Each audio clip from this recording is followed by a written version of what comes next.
Well, good morning, everyone. This is Dan O'Sullivan with your Bucks Island Area Fishing Report for Saturday, February the 19th, presented by Mercury. We're going to connect with Josh Herron and talk about Logan Martin and Lay Lake. And then we're going to talk to Lee Pitts ahead of the Neely Henry Alabama Bass Trail opener and Weiss Lake. And then we're going to talk to Tom Ott as we get ready for the Toyota Series up there at Lake Guntersville. We'll be right back with what the guys have to say. Good morning, everyone. This is Dan O'Sullivan with your Bucks Island Area Fishing Report for Saturday, February the 19th, presented by Mercury. Time for us to head on up to Guntersville, the site of the Toyota Series event this week. And we're going to connect with Tom Ott. Tom, what can that big number of boats on that puddle expect this week? Well, I tell you what, Dano, the fishing's really heating up out there. I mean, things have started to explode. I mean, not only the boat ramp's busy, the lake's busy. There's a lot of fishermen out there, but the fish are really biting. It's just it's a matter of an area, really. I mean, what we're really looking for are those areas leading into the big spawning flats, those kind of things. You can really find fish right now between 3 to 10 foot of water just about all over. But the area really seems to be the key to all of this, because you're getting multiple bites. I mean, if you're in an area where you're catching smaller fish, you probably need to move on, or no fish if you're not getting bites. But those fish are getting shallow. I'm sure this weather that we're getting is going to A-rigs, chatterbaits, your bladed jigs. I've heard some good reports of square bills really producing right now. I know this weather's going to take a toll. We're going to get some rain, hopefully not too much to dingy up the water, but it's really heating up for those Toyota guys. I think they're going to really whack on them next week.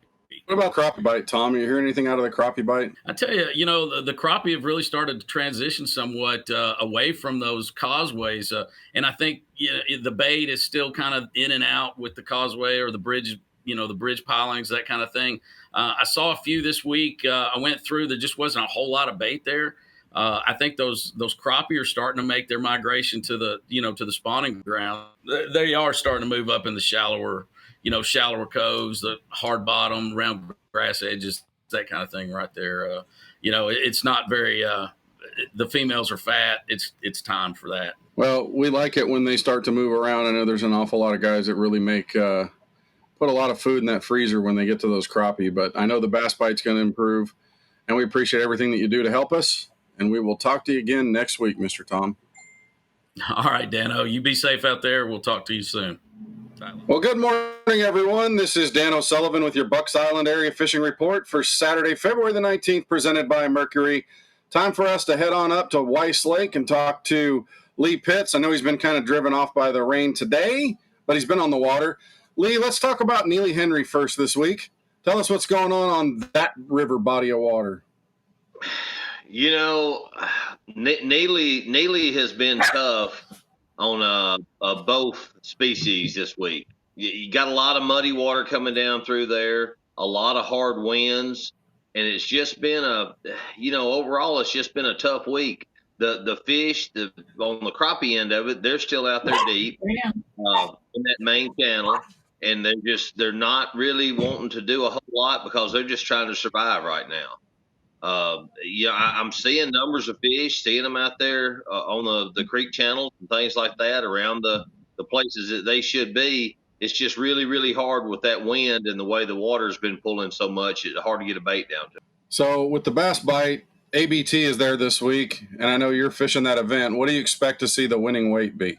If somebody catches 3 or 4, it's going to be, there's a few guys that have found a couple areas that they can kind of get some bites, but overall the field is going to struggle. Not anything to do with the lake itself and the fishery. It's the weather that we've had leading up to this. It's the time of year that fishing's tough anyway, but I think with this weather like it is, you're going to see a lot of guys. I've not had a very well practiced down there all week. It's been a struggle for me. I think you're going to look at maybe 15 pounds to 16 taking it. And if a man catches 10, 11 pounds, he's probably going to walk away with some money. All right. So real quick, we got about 30 seconds. Tell me what's going on at Weiss Lake right now. Weiss is there's two creeks that's holding fish right now. Down on the lower end at we call it Church House in Mose Island. They've got fish in it, and it's a major creek that comes into the lake, and also up in Little River. The weather has played a part. A lot of these fish are still here. They're still out on the main lake. They're still deep. They're waiting to come in.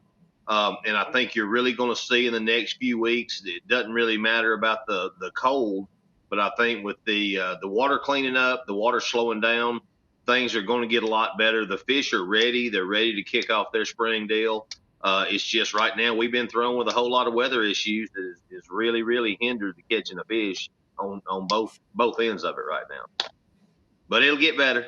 As always, man, we appreciate everything, and we will talk to you again next week. Good luck this weekend. All right, man. Thanks, guys. Talk to you then. Good morning, everyone. This is Dan O'Sullivan with your Bucks Island Area Fishing Report for Saturday, February the 19th, presented by Mercury.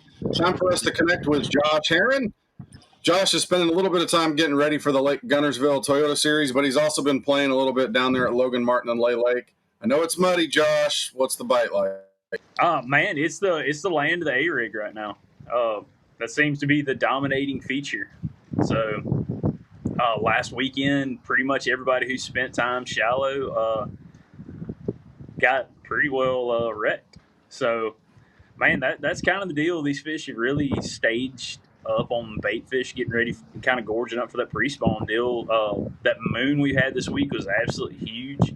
Water temps fixing to start coming back up, and that traditionally makes these crawfish start coming back more into play.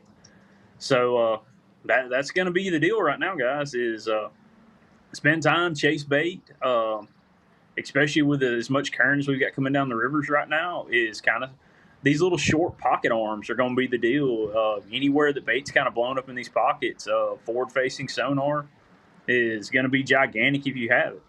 And if you haven't, don't know how to use it, right now is a really, really good time to go try. This time of the year is when it really dominates. So it's a great time to learn. So the Coosa River Team Trail was on Lay Lake last week, and it took 15, 16 pounds to win.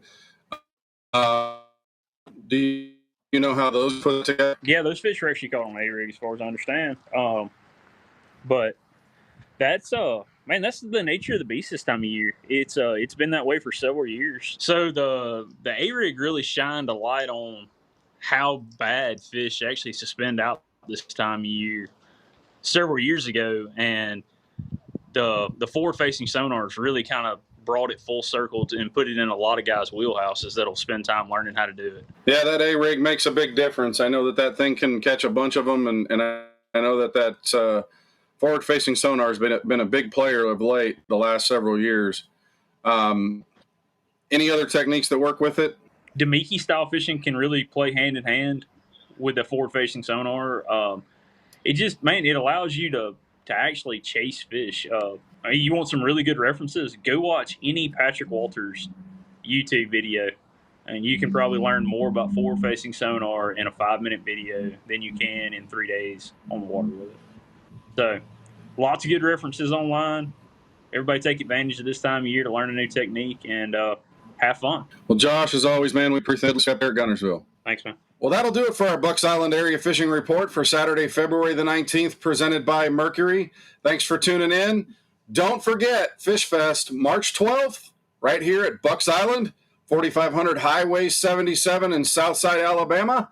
We're going to have pro anglers with Q&A sessions, Cliff Pace, Greg Vinson, John Cruz, the recent winner of the Bassmaster Elite Series on the St. Johns River, Wes Logan, Scott Canterbury, and then demo rides on Friday the 11th. Matt Heron's going to head up that group, and we're going to have Skeeter FXR20s, My Falcon F205, and some Bass Cat, Puma STS, and Bass Cat Era is going to be running up and down that lake.